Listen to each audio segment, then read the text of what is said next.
think I have to turn the audio up here on this one. Hold on a second.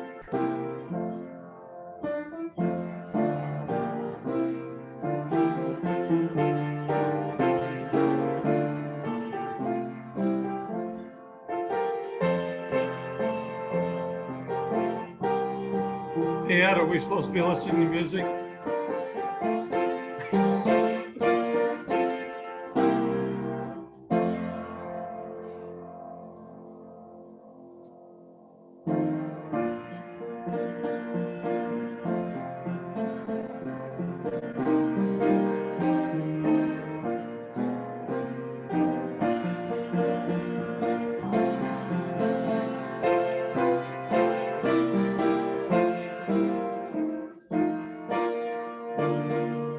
Hey, Rod.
I was looking for Tony. He's here. Good.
Go, Rita.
And now our national anthem, sung by Johnson County Affirmative Action Chair, Tony Curran. Oh, say, can you see by the dawn's early light what so proudly we hailed at the twilight's last gleaming, whose broad stripes and bright stars through the perilous fight for the ramparts we watched was so gallantly streaming, and the rockets' red glare, the bombs bursting in air, gave proof through the night that our flag was still there. Oh, say does that star-spangled banner yet wave o'er the land of the free and the home of the brave. Hey, thanks, Tony, and thanks, Roscoe Porch, for playing us in with some nice patriotic music. I understand that this isn't the first time Roscoe's played for the Hall of Fame. I understand he played at the Isaac Walton League some time ago. In fact, I've heard that that's maybe 30 years or more ago. So thank you, Tony, and thank you, Roscoe.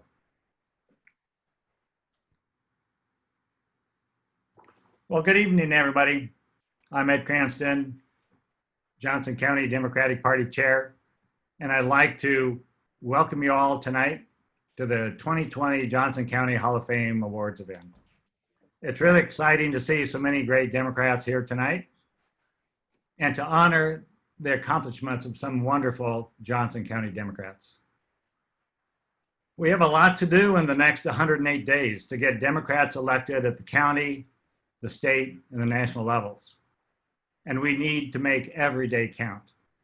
So there's plenty of opportunity for all of us to pitch in and get people registered, get people committed to vote Democrats, and also to turn out the vote. But tonight, let's take a few minutes to honor some great Democrats. Before we go to the awards, I want to thank all of our sponsors. So a big thank you goes to Margaret Nelson, as well as to the International Brotherhood of Electrical Workers, Dick and Doris Myers, State Senator Zach Walls, Pat Barr, Iowa City Councilperson Laura Burgess and Nick Burgess, State Senator Joe Bolcom, the Iowa Federation of Labor, AFL-CIO, State Representative Dave and Lynette Jacoby, John and Claudia Knutson, Jean Lloyd Jones, State Representative Mary Masher, Jim and Mary McHugh, State Representative Mary Nielsen, Johnson County Recorder Kim Painter and Jessica Carden, Swisher Mayor Chris Taylor and the Swisher family, Iowa City Mayor Bruce Teague, as well as Cindy and Jim Conger, and Megan Foster and Nick Westergaard. So thank you all for all of our sponsors. So next, what I'd like to do is head on over to Rod Sullivan. And Rod, if you could introduce some of our special guests tonight. And I need to find Sure. your Thanks, Ed. Can There you people go. hear me? Yep, sounds good. Okay. Welcome, everybody. Well, we've been doing this a long time, and we've got a lot of people who have been inducted into the Hall of Fame before. I think it's kind of neat because we've had a tradition here that we have to kind of break this year. Typically, there are all kinds of candidates for all kinds of offices, and the only person who gets to speak is Congressman Loebsack. That's always been our rule. And Dave is always the person who, you know, it's been amazing because ever since 2006, he's known everybody who's been inducted into this. and he's always had some great words to say about every single person. So it's just kind of interesting to have him on the other end. And so Dave and Terry, congratulations. Hall of Fame members, David Osterberg, Pauline Taylor. Hello. Hello, everyone.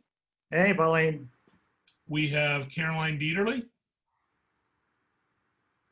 Welcome. Nick Johnson and Mary Vasey, Bob and Sue Dvorsky, Bev and Doug Jones, Tom Larkin and Joyce Bernardi, Jean Lloyd Jones,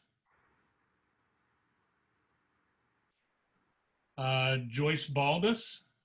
I'm here, but no photo. Hi, Joyce. Hi. Nancy Porter,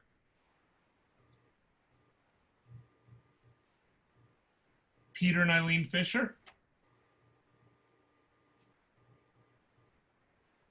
and I'm probably missing some folks, but that's a bunch anyway. Maureen Donnelly, did I mention her? I think Maureen is here.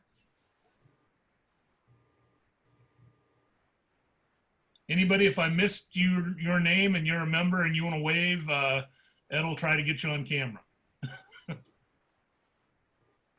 Thank you, Ed. Maureen up there. Terry. Okay, great. Hey, thanks a lot, Rod. Sure appreciate it.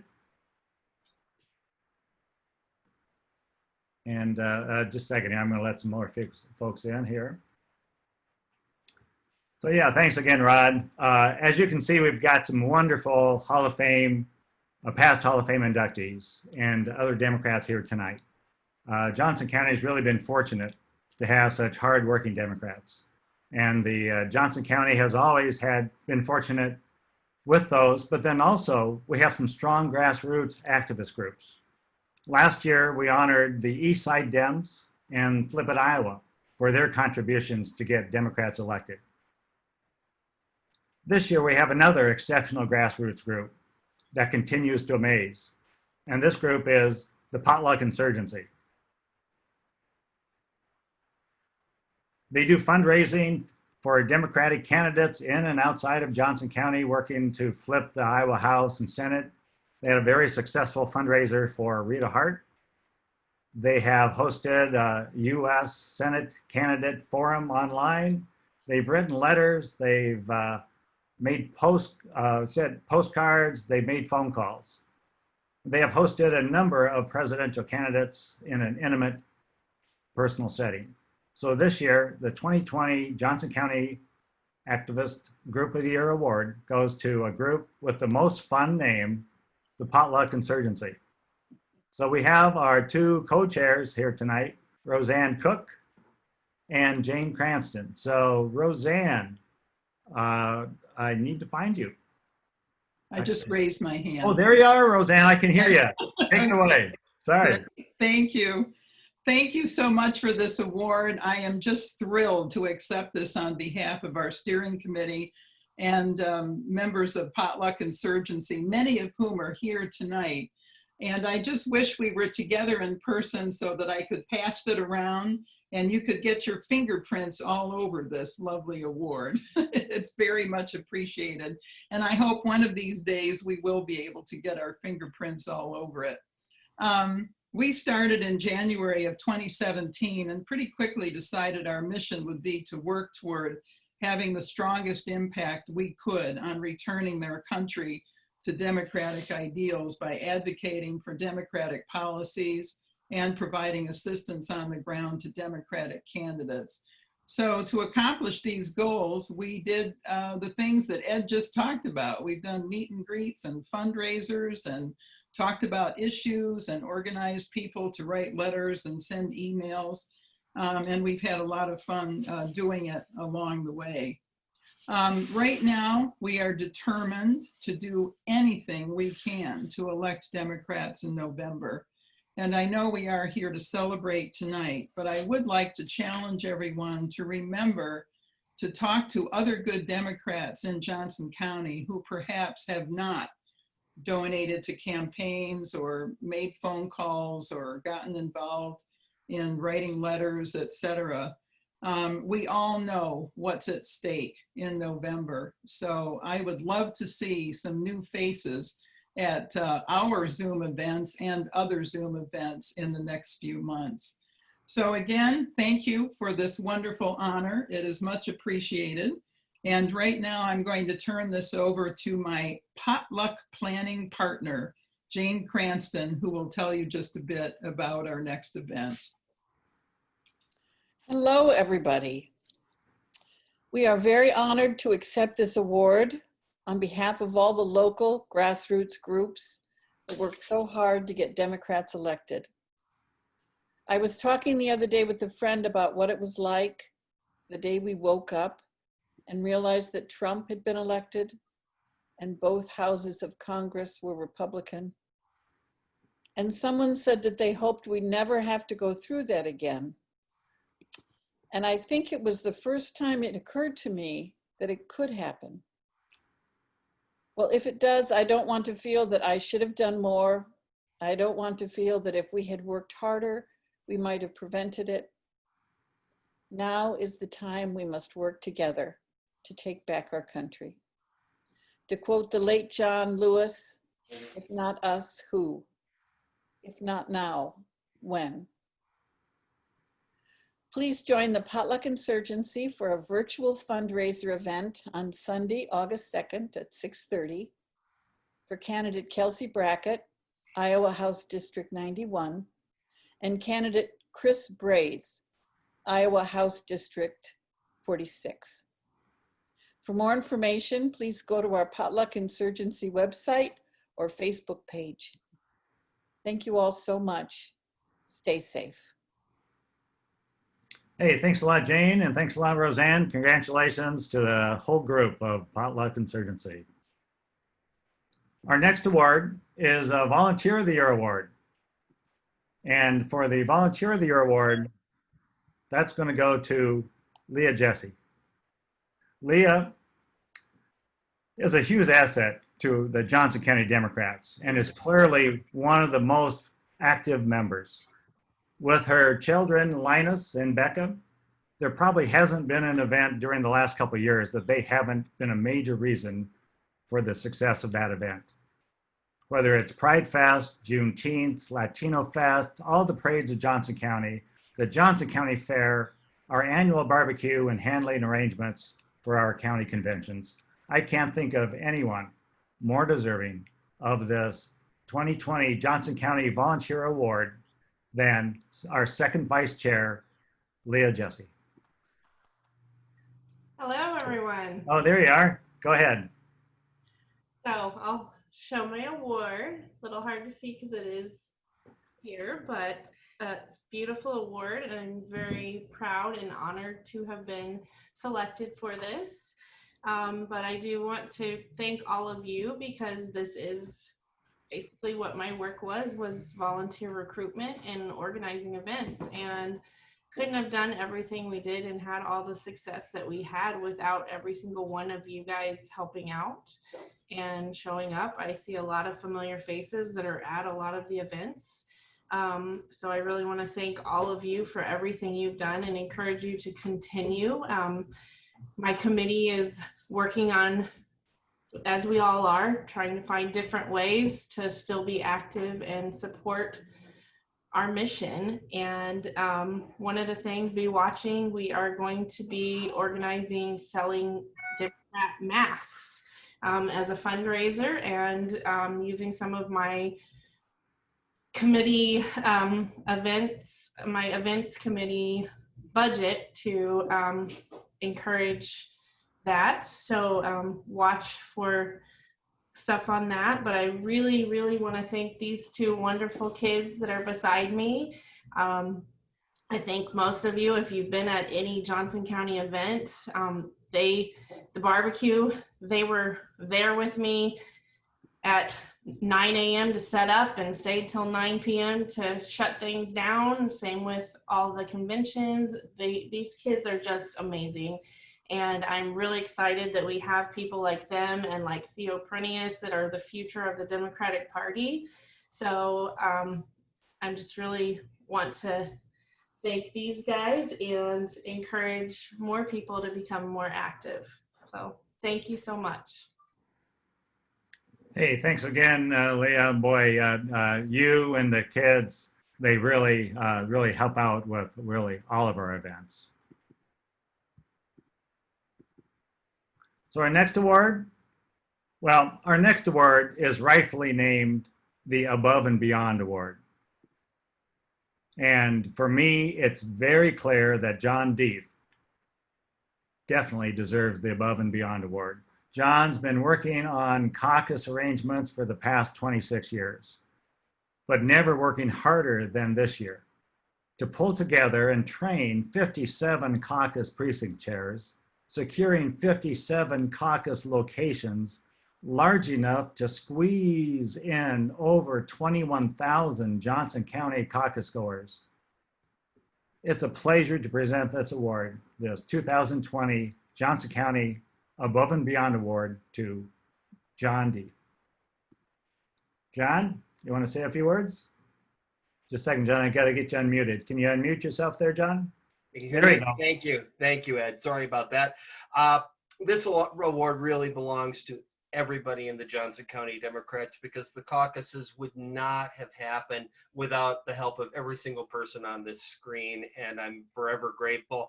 Obviously, we got a little bit of a black eye with the results bump in the road, but that wasn't anything to do with the amazing work that our local volunteers did. I do have a couple of special thank yous I want to make. First of all, I want to thank Travis and the rest of the crew at the auditor's office, Bogdana, Carl, Alex, and Steph, for giving me the flexibility that we needed so that I could do the work that needed to be done to make the caucuses happen. And we are getting ready to help everybody vote early this fall. It's already happening. And then most of all, she stepped away for a moment, but I want to thank Connie and my sons, Ethan and Hayden. Oh, here comes Connie. Connie, you're up.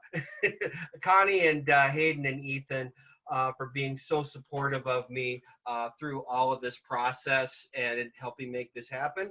And here's the award. It's actually funny. Ed stopped by to drop it off at work the other day, and I was on the phone telling somebody how to get her absentee ballot. So I guess that's an appropriate way to get the award. Thank you, everybody, for everything you did. Hey, thanks so much, John. It's great to have you. And really, the work you do has been just phenomenal. So Emma, would you like to introduce yourself? Hi, everyone. I'm Emma Harris. I'm Teresa's political director. Nice to see you. Lots of friendly faces, and we'll get her on in just a minute. Okay, great. Well, now it's a treat for me to introduce a lifelong Iowan with exceptional credentials to represent us in the U.S. House of Representatives. She's a leader, she's a farmer, she's a teacher, and with the help of all of you, our next representative for Iowa's 2nd Congressional District, Rita Hart. Thanks, Ed, and thanks, everyone. It's really great to be here. I'm so impressed, Ed. You make this look so easy, you know. Well, it's not. I know it's not. And to pull off a Zoom event like this and have it go so smoothly and seem like it's just kind of effortless is quite a skill. So congratulations to you and to all of Johnson County. It's amazing, I think, to see the kind of leadership that Johnson County produces, and that's evidenced by the awards that we've seen here tonight. You know, Potluck Insurgency, what an awesome group, so much fun, and do such great work. And I couldn't help again but be impressed tonight, because they weren't, you know, sitting on their laurels talking about what they've achieved. They're talking about what they're working on, what's next. You know, that's why they're creating such a great space for Democrats here there in Johnson County, and it's really making a difference to so many of us. So I appreciate that, and congratulations to them. It's awesome to see a volunteer like Leah not only see what she does, but to have Becca and Linus there receiving that award right along with her. That is so impressive. And so congratulations to Leah and John. Everybody knows how important John is to the big picture, right? And so it's efforts like these that really make a difference. So congratulations to everyone who got the award. So well deserved and very impressive. I'm just going to say that I'm very happy to be the candidate for Congress and try to follow in the awesome footsteps of Dave Loebsack. And I know we're going to get to hear from him tonight, and I'm looking forward to it. But I got to say that he's made this such an easy job for me to step into this and talk to the people across this district because of the reputation that he's left.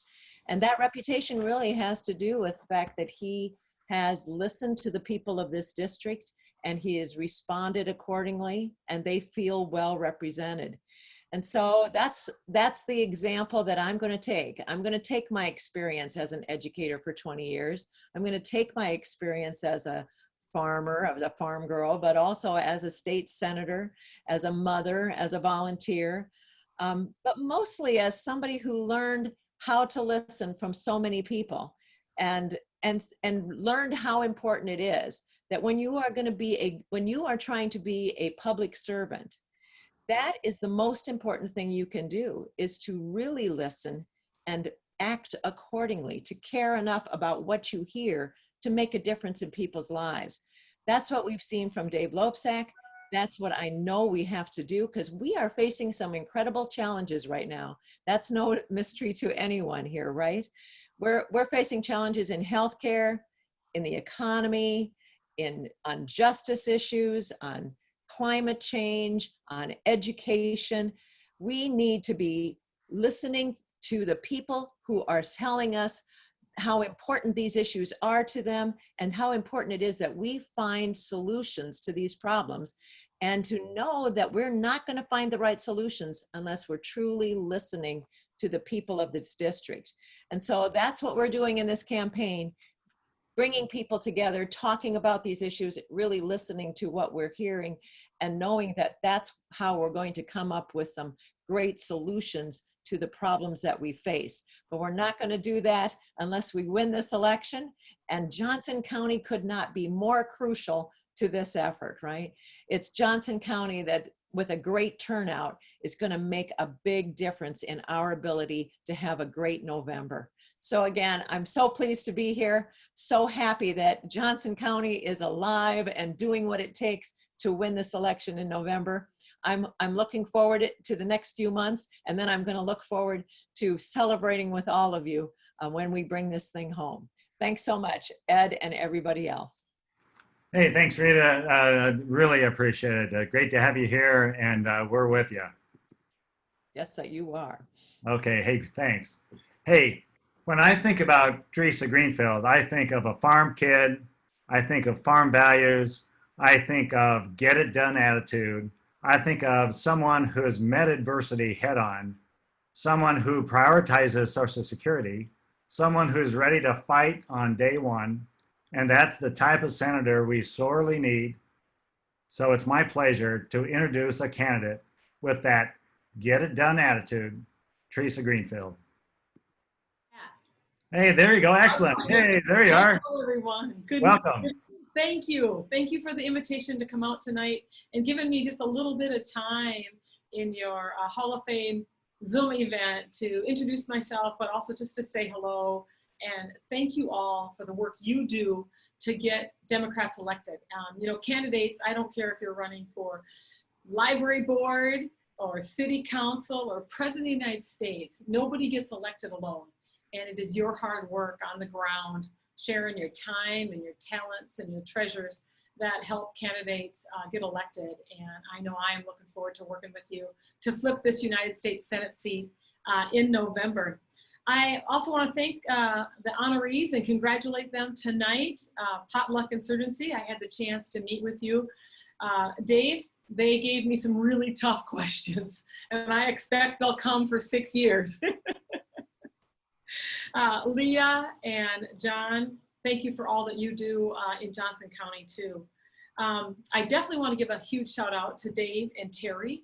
Thank you for all the listening that you have given us. Thank you for your leadership here in Iowa. Thank you for your love of Iowa and of your country, because it has been a sacrifice to serve. I know it's been an honor. I hope you guys enjoy retirement, but I hope that you will always be sharing your wise counsel and sage advice with us as we continue to just make for a better state and a better country. So thank you very much, both of you. Look, I am super fired up to be the Democratic nominee for the United States Senate. And with your help, we're gonna march on to defeat Senator Joni Ernst this November. I hope you all have been paying attention to the polls, but since the primary, and by the way, when it comes to primaries, I want you all to know I have so much respect for everybody who puts their name on the ballot. And I encourage all of you to run for something you're passionate about. It doesn't have to be the United States Senate, just something that you're passionate about where you can lead and make a difference in your community. And in our primary, we had 5 passionate people who crisscrossed this state, firing up Democrats. And that's part of why we're gonna flip this seat in November.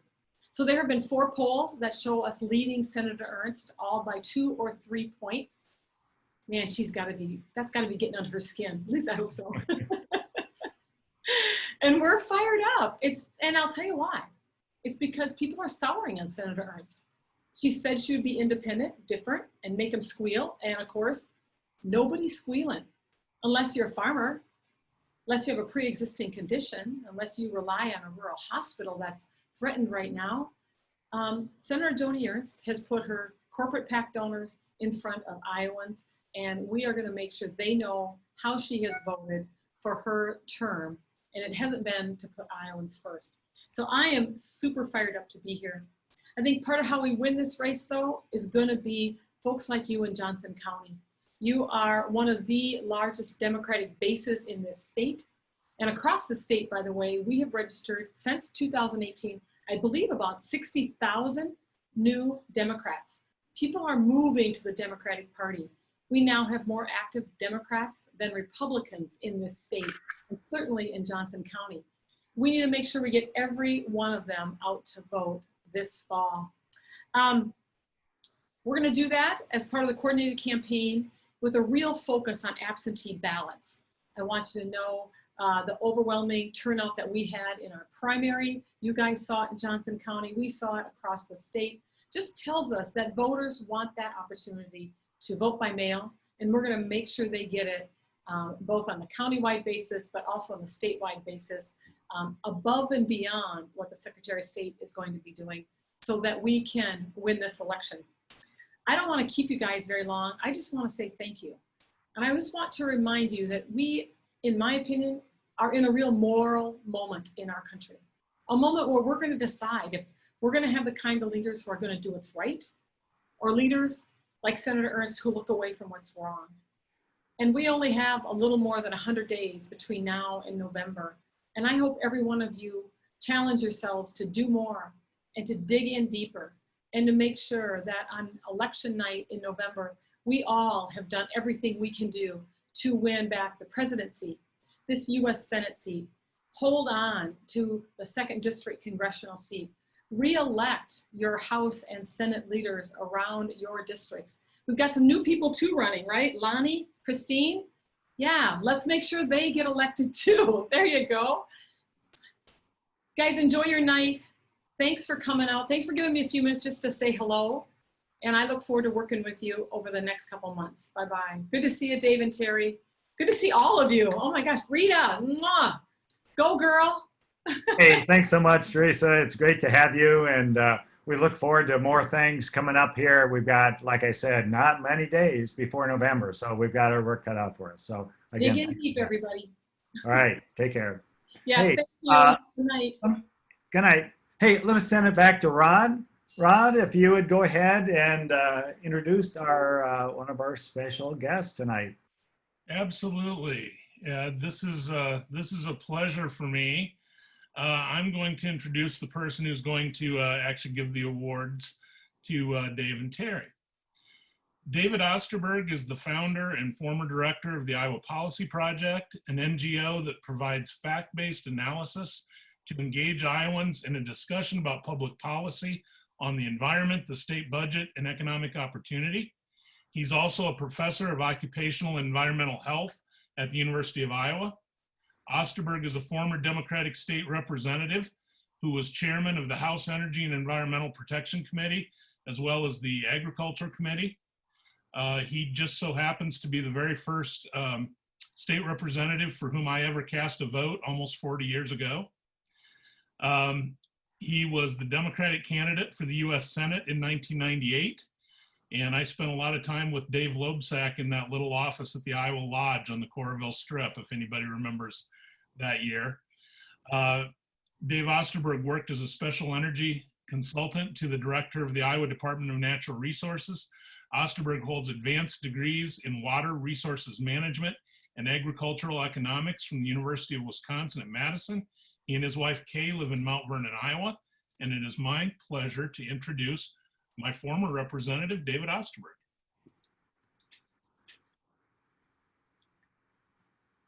Thanks. Am I live now? You're live. Thank you. Well, first thing, Rod, only one mistake in that. I am now an emeritus professor.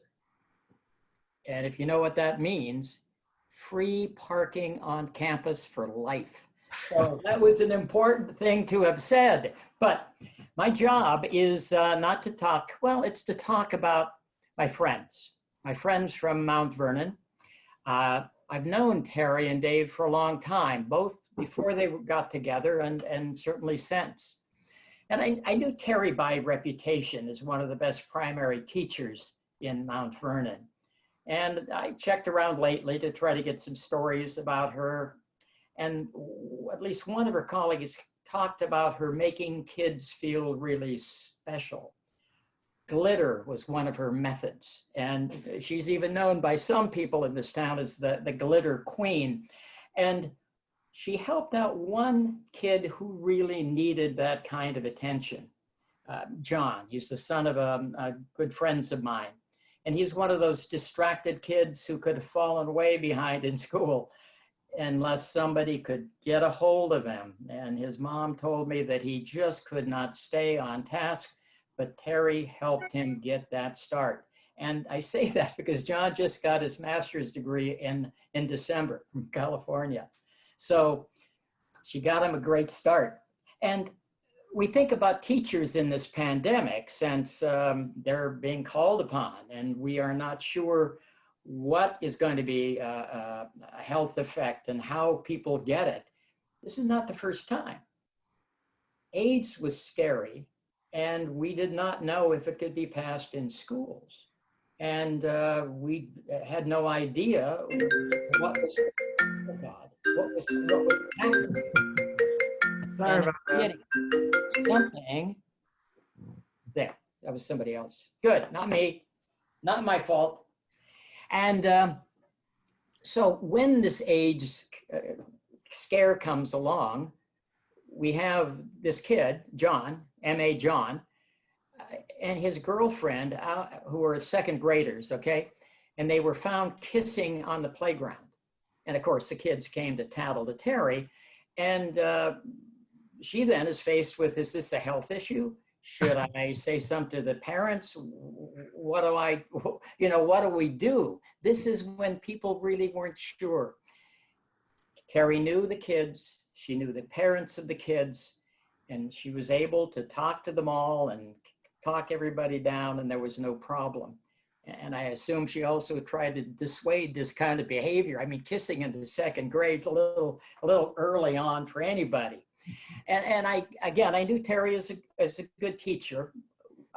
Main thing I knew about her is that I'd seen her actually on the stage. The community theater did Little Abner, and she played Daisy May, tall, blonde, statuesque, pretty, big hair. It all fit. So Terry was one of the best Daisy Mays I think I've ever, well, she's the only one I ever saw, but she sure was good. And she was a single mom then. And when she really talked to me the first time, it was about Marcos, her son, getting him to the Naval Academy. Clearly not my job, but she asked me to intercede to make sure that Harkin paid attention to this. And he did, and Marcos's wife are both Marine officers right now. And later, Terry brought her dad to one of my fundraisers, and her dad was like the worst Republican ever, and now kind of equivalent of my dad. And the reason she brought him is he wanted to meet me because my dad had written a book and sent it to Terry's dad along with everybody else in the family because they were cousins, which means we are cousins. And it's a bit distant from North Dakota to Minnesota, but there's Minnesota, North Dakota Swedes. I mean, we're all kind of related in that sense. And it turns out that just Sunday night, I was over there. Kay and I were over to talk to Dave and Terry, and found out that we even have a common affliction together as kind of a common Swedish thing that people have. No, it's not alcoholism, although that's pretty common among Swedes. And depression, I mean, my God, think of Ingmar Bergman films. Swedes and depression really go together, but it's neither one of those. But it doesn't matter because I want to use this to say alcoholism, cousins, big hair. And that's leading me to talk about this PBS special that many of us probably already saw. Anne, and Anne, of course, is the name for Ann Richards, second female governor of Texas, an incredible wit and a recovered alcoholic. And she got a lot of fame from her address at the Democratic Convention, kind of like Obama did. All of a sudden, everybody knew about her and she was pretty famous. And so here's this one-woman show. And here she is, this actress acting, picks up the phone, and here is the President of the United States on the line, and they knew one another. I mean, Bill had been the governor of Arkansas, and she was the governor of Texas, and it's sort of like Minnesota and Iowa jokes. And so she says, before we get to your issue, Mr. President, I want to tell you a riddle. If two people marry in Arkansas, and then they move to Texas, and they get a divorce, are they still related in Arkansas? And she lets there be kind of a pause, and then says, well, of course they are, because they're from Arkansas, they're first cousins. So that was one of the better jokes. I have a better one than that, though. And this is going to be a segue from Terry to Dave. And George Washington, it turns out, was actually born in Texas, and his family lived down on the Pecos River, someplace like that, and they had a ranch. And when the dad was gone, little George cut down a mesquite tree, which was the only shade for about 8 miles in any direction. Dad gets back, sees the tree down, asks George, did you cut that tree down? And he says, famously, I cannot tell a lie, Father, I cut it down. Okay, says the dad, we're moving to Virginia. And why, asked little George, why do we have to move to Virginia? Because if you cannot tell a lie, you'll never amount to anything in Texas. Which is the segue that says Dave Loebsack, he amounted to something in Iowa. He defeated a 30-year congressman to take over the House district in my part of the state. He used to be my federal representative. And he did this also by running probably the cleanest, fairest campaign in recent memory. And he won. And it was not really clear that he was going to amount to something coming from his background. He became a strong advocate for Social Security and other programs to help low-income people because his family was really low income. Social Security supported him at least part of the way through Iowa State University until he could show by his merit and his ability that he could go on to higher education and get a PhD. By the way, how many PhDs are there in Congress? 14. How many of them are Democrats? 10, which doesn't surprise us. So Dave and I both taught at Cornell College in 1982. Okay, and here's a riddle. Why, when we both taught at Cornell College in 1982, were we never colleagues? Because I stopped teaching in May and he didn't start until the fall. And that I got elected that fall and then became a state representative in Mount Vernon and mainly Cedar County at the time. And we were both fairly active in Lynn County politics. Dave even more in national and statewide politics. He did real active in the Bill Bradley campaign for president. And so Dave, since we knew one another well, took off time from Cornell so he could work full time in my campaign, as Rod said, when the headquarters were in Iowa City. That happened back in 1998 when I somehow decided I could beat Chuck Grassley.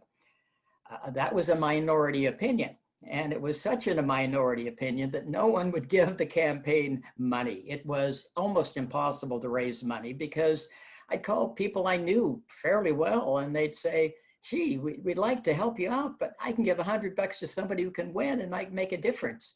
You're not going to beat Chuck. So I decided to do 4 canoe trips, 4 different stems of Iowa rivers. I canoed on, took samples, nitrate samples, talked about water quality, and Dave hated this idea. He hated these canoe trips more than just about anything. Other staffers would sometimes even go with me. Dave just hated it, and he was the field director. He was a good field director. We were all over the state together, and on one trip to Sioux City, where he grew up, is when I heard about his family. Growing up in poverty, having Social Security really bail him out. And so we have that experience, plus Terry is a single mom, so he knew that when he got to Congress, support for families, assistance, the safety net were things that he had to maintain. He always has been a supporter of Medicare and Medicaid and SNAP and all those other programs that we really, really need more of. In 2008, Iowa suffered, of course, massive flooding. Lynn County, Johnson County, both were places that really got underwater. And Dave represented Cedar Rapids at the time. But even after he got redistricted out of Lynn County, out of here, he continued to work on and support getting Cedar Rapids the flood relief that it deserved from the Corps of Engineers. And just because he didn't represent it didn't mean he didn't work on it. That was something that really impressed me. Another thing is when he represented us, I would see him in the paper a lot because he got a fair amount of press when he would get deserved military honors for soldiers and sailors. They had the medals, but they just somehow never got them presented. He did that presenting. He did that because he was on the Armed Services Committee, and it was kind of one of his jobs. But mainly, his job became working for military families. And Terry, again, got involved in this because she knows that when a soldier deploys, the family deploys. She knew that because of Marcos and their daughter-in-law, and they've been deploying all over the place. It's important to help those families as a whole. A couple more things. Dave always remembered, always has represented a rural district. I mean, he represents Johnson County, thank God, but he also has a whole bunch of other territory that's very rural. And one of the things that really is important now in COVID times is getting rid of that broadband gap.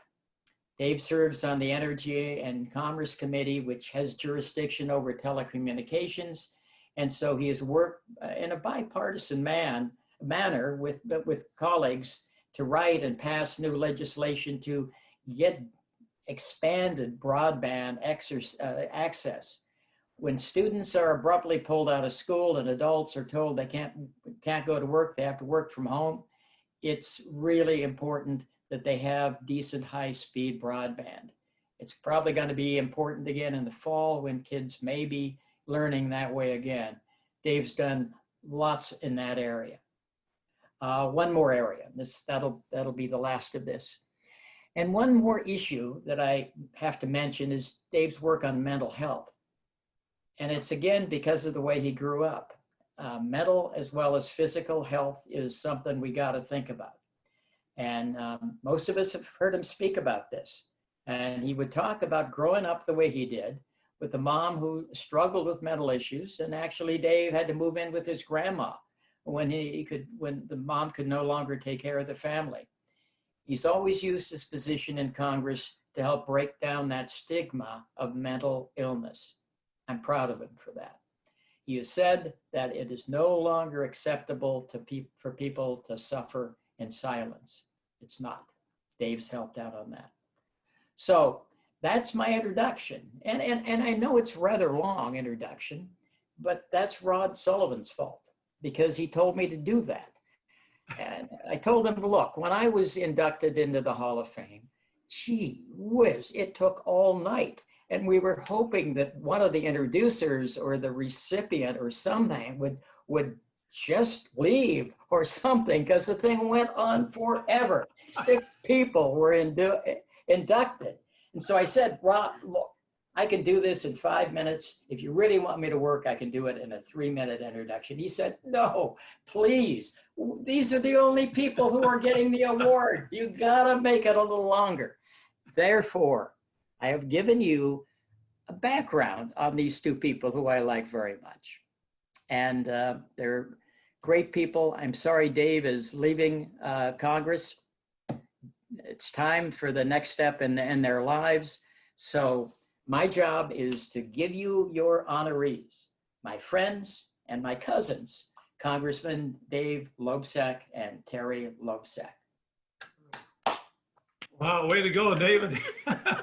Can everybody hear me okay? Can you hear me? All right, good, thanks. And before I forget, thanks so much for this wonderful award. I'm putting it up here. It's really beautiful. Thanks so much, everybody. I have to say that for the last 14 years, Dave Lesh and I have been on the road quite a bit, and we refer to that as the Dave and Dave show. David Osterberg, I'll be done in December sometime.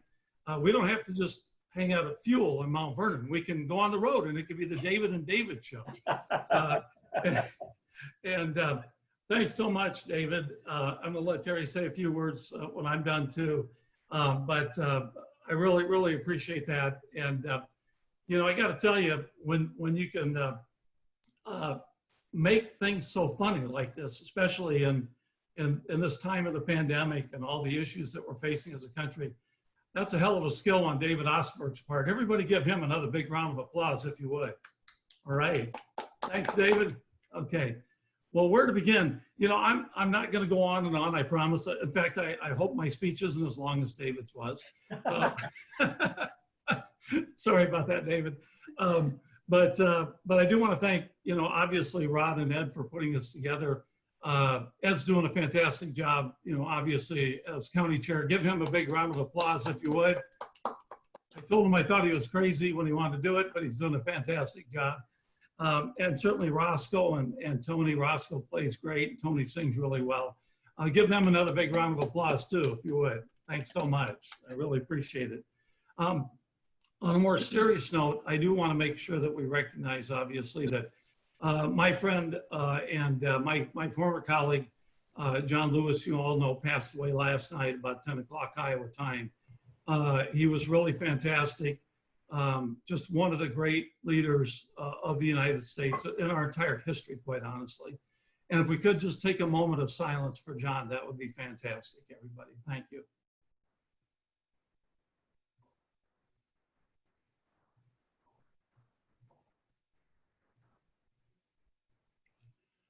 Okay, thanks everybody. I really do appreciate that. Thanks to the other inductees also, the Potluck Insurgency. I've done a couple things with you folks, and you folks are just fantastic and you've done great work. It's an example of how Johnson County can take this incredible energy that is there and the money that is there, quite honestly, too, and help people who aren't from Johnson County, but they're from other parts of Iowa and they need help. And, you know, clearly we've got a great opportunity to take over the Iowa House of Representatives this time around. We can do a great job, I think, even cut into that big, I think it's 32-18 Republican margin in the Iowa Senate. Maybe there's even an outside chance we can take the Senate. It's going to be tough, but we definitely have to take the Iowa House. And groups like Potluck, Insurgency, doing events for people who are running for the House. Again, I don't want to say that it's necessarily a shoe-in for everybody in Johnson County, but it's a shoe-in for everybody in Johnson County. And so we do need the energy for those candidates, but also we've got to make sure that we direct that energy outside Johnson County. And so I want to thank Potluck Insurgency for everything that they're doing on that front. It's really, really great asset. And, you know, Leah, thank you so much. You look at the people who are on this particular Zoom tonight. We need to lower the age demographic a little bit. No offense to everybody who's on, right? But a lot of us are getting a little long in the tooth. We need new people and we need younger people. And Leah, thank you so much. And your kids as well. I don't know your dog's name, but thank you so much. We put our 2 kittens away so they wouldn't get in the way of this event, you know. But at any rate, thank you so much for everything you're doing. And John Deeth, I don't think I'm ever going to see that beret again. I hope not. I always had to put up with John Deeth. I had to be careful with what I said because he might put it up on his blog. He mostly scared the heck out of my staff, you know. What's Dave going to say because John could put it up on the blog. But John, just absolutely fantastic over the years. I know you're not going anywhere. We're not going anywhere either. We're still going to be around the area here, folks, and I'm still going to be involved to the extent to which people want me to be involved. So I want to thank you so much, John, for everything that you've done over the years. And I want to thank Terry, obviously. She stuck it out this whole time. We're both looking forward to the retirement, seeing those kids out of Camp Pendleton, seeing my grandson here in Mount Vernon. You know, we're gonna do what we can. We got to get past the pandemic, obviously, but we're looking forward to retirement together. The pandemic has sort of created a situation, a little bit of a dry run for what it's going to be like for me in retirement, I guess. Terry's still here next to me, and so far so good. I will tell you, you know, people say, does Terry have a honey-do list for you? And I always tell people, no, she doesn't have a honey-do list. She has a honey-don't list. And there's only one thing on that list, and it's honey, don't be around more than half the time while you're in retirement. You know, and so we've been married for 25 years now. We want to keep this thing going, and she's just been wonderful through all this. It's not easy actually being a spouse of a member of Congress. It really is not. People don't know that, but there's a lot of stress and there's a lot involved in the process. But Terry's just been wonderful, and I thank her for all the years that we've been together, and especially the last 14 that I've been in Congress, because in some ways she deployed along with me while I was in Congress. So thank you so much, Hon. I really appreciate that. I want to mention some of the staff. I wouldn't have been able to make it this long if it weren't not just for the campaign staff, but for the congressional staff as well. Eric Woody's been my chief of staff from the very beginning. Rob Supple and Dave Lesh have represented me in the office exceedingly well in Johnson County. Rachel's there now. We had Virginia in the past. We had others as well. I learned my place in Johnson County really quickly when I first got elected, and I attended my first Labor Day picnic in Johnson County the first year that I was in office. And I got there, and nobody really gave a crap that I was there. Everybody wanted to know why Dave Lesh wasn't there. I was the congressman, for God's sakes, you know, okay? So I learned about Dave Lesh before I got elected, and they rubbed it in after I was elected. Thank you, Johnson County, I appreciate that. But Dave and Rob, of course, they're both Johnson County folks, as you know. Rob, long time, his family is from there, he's from there. And they've done a fantastic job helping me out in Johnson County. And Dave has been over in Cedar County as well, doing a great job. And he even was in Newton County, or in Jasper County for a while, before we actually we had to make a transition over there when we got that county as part of the district. So a big shout out to the staff. If you would, please give them a hand, okay? Really appreciate it. Thanks so much. And look, you know, the importance of Johnson County obviously can't be overstated. And I have told the story, and I don't want to bore you too much again, but when I was first elected in 2006, Terry and I were sitting in our room at the Vitro, and it was about 11 o'clock, and people were waiting downstairs. We had a great crowd down there, as it turned out, even though no one thought I was going to win, but they were still there, and it was wonderful. But we knew at about 11 o'clock that we had won the race. The reason that it wasn't public, and John will remember this, John Deeth remember this, there was a bit of a glitch in Johnson County, and it had to do with the absentee ballots. But we had ourselves counted all the ballots. We were on all the different websites and everything, different county auditors and all that. And we knew that without the Johnson County absentee ballots, that we had won. And so I'm sitting up, well, why isn't this over? Why hasn't somebody called this? Why haven't I been called by my opponent? You know, because the 2 years before and prior to that, the Johnson County absentees always went at least 60-40 for the Democrat. So if I was ahead, if we were ahead before the Johnson County absentees were counted, we were going to win. We had to wait till about 12:30, 12:45, something like that, before we could celebrate. But I knew that Johnson County was gonna be there for me. It already had been the voting on the day of the election, and I knew with those absentees that we had this thing won. And Johnson County has been there for me ever since. It's true that I would not be in this office, would not have been in this office and won 7 times, had it not been for that great vote in Johnson County. And you folks are going to help Rita Hart become the next congressperson, the first congresswoman from the 2nd district, okay? Because you're going to help her big time. I know that for a fact. So Johnson County has been central to my victories over the years, and I really appreciate it more than you know. Now I'm just going to say a couple other things, and then I'm going to turn over to Terry for just a second. This is a very unusual time. We know that. You know, I never would have imagined that we would be campaigning, you know, from our kitchen in our home, and that all of you would be on an event like this. And thanks to all of you who are on. It's a great turnout. It's a little bit easier to campaign in some ways because we don't have to go out in the heat today to Brown Deer Country Club. We can be in our air-conditioned homes or wherever you may be. But it is strange. There's no doubt about it. The pandemic is with us, and it's going to be with us for some time to come. I have no doubt about that, unfortunately. And now with the Black Lives Movement, with this tremendous surge, if you will, of a desire to have social and racial justice that has eluded this country for so long, folks. Now is the time. And the pandemic is playing into it in many ways. We're seeing how people are disproportionately affected by the pandemic based on skin color in no small measure and social class. We can't allow those disparities to continue. We have to make sure that we make this country the way it was intended to be. And that's what I said in my tweet and my Facebook post about John Lewis. We have to create a more perfect union. And I am so amazed and proud of all these people who've been marching and marching peacefully.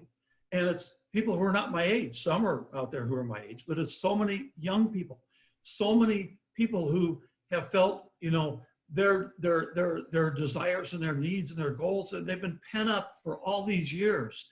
And now it's bursting out and it's finding form and it's finding energy in the streets, in Iowa City and Cedar Rapids and Mount Vernon, for God's sakes, a lot of these places all over the country. And so it is time that we step up to the plate, and we're trying to do that in Congress. We did pass a policing bill. It's not everything. We passed in the House. It's not going anywhere right now in the Senate. But we're not going to get this issue solved if we reelect Donald Trump.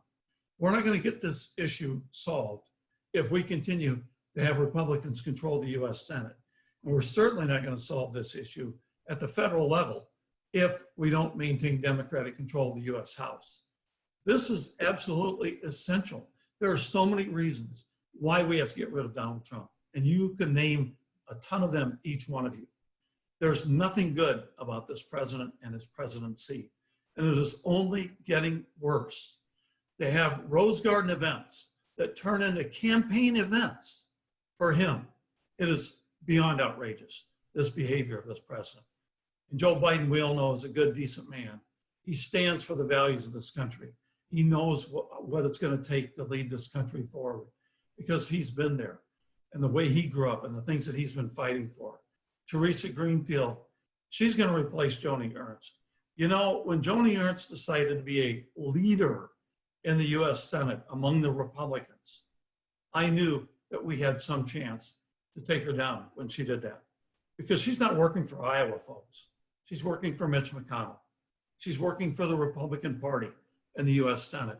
She's forgotten about Iowa. She's gone completely Washington, completely Senate Republican.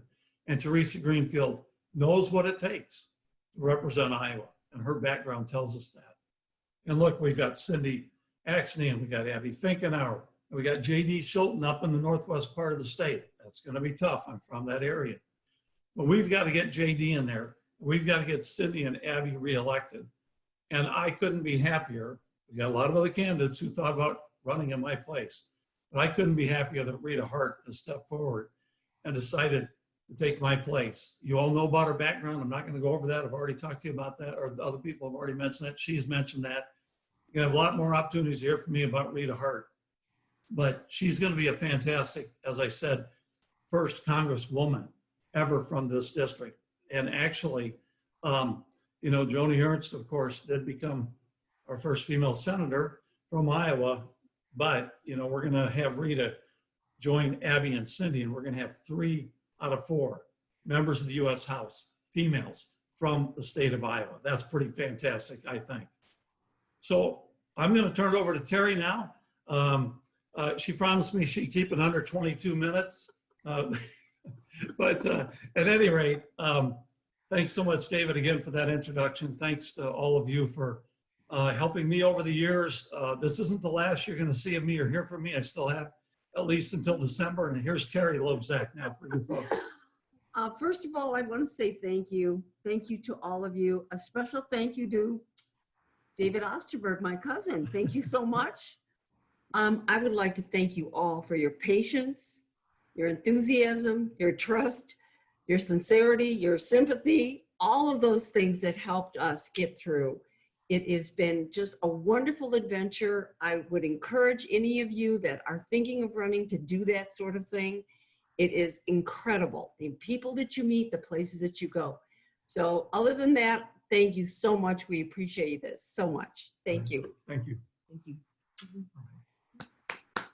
Thanks, everybody. Hey, thanks so much, Dave and Terry. It's really a great honor that you've been our representative for these 14 years. We're so pleased that we can give you the 2020 Johnson County Hall of Fame Award this year. We really appreciate your service these past 14 years. And again, congratulations. So let's give another big hand. Thank you. Dave. So in closing, I want to thank Rod Sullivan. I want to thank Anne Marie Taylor, Patty Kimbrough, Tony Curran, and Roscoe Porch for putting this on tonight. So again, for all of your efforts in putting this together, it's been wonderful. Like I said before, we've got 108 days to make history in November. So please join us. Go to our website, JCDems.org, for the latest information, and be sure to sign up for our weekly newsletter. There you're going to find out all the details and how you can get involved. So let's make every day count. So, hey, good night. Take care.